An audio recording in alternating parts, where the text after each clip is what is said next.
محبوب کریم فرمای بېشکه په ورځ د قیامت ورځې دهشتونه وحشتونه او دشوار گزار له کندو نه به هغه یو انسان زر نجات حاصلوي چا چې په دنیا کې په ما باندې زیات درود شریف ویلی او ما عزتمندو قدرمندو فرمای څوک چې په ما باندې هره ورځ 50 ځله درود شریف وایي په ورځ د قیامت په زغ امتی سره مصافحه کومه.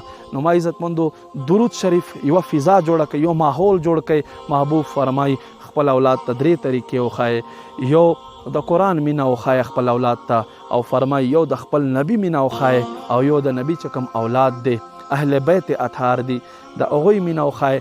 نو ما عزتمندو وروڼو دا کمې خبرې چې زه کوم په دې باندې عمل کولو کوشش کوئ، او داسې اصلاحي خبرو زده کولو دپاره تاسو زمونږ پیج ته هم راتلی شئ. پښتو مدني چینل په نوم سره زمونږ پیج دی، هلته راشئ، هغه کې هم تاسو ویډیوګانې کتلی شئ. او دې نه علاوه مولانا محمد طارق امین المدني په نوم سره یوټیوب چینل دی، هلته راشئ، هغه ویزټ وکئ، او هلته به تاسو ته انشاءالله ښایسته خبرې میلاویږي. رب کریم دې عمل توفیق نصیب کی.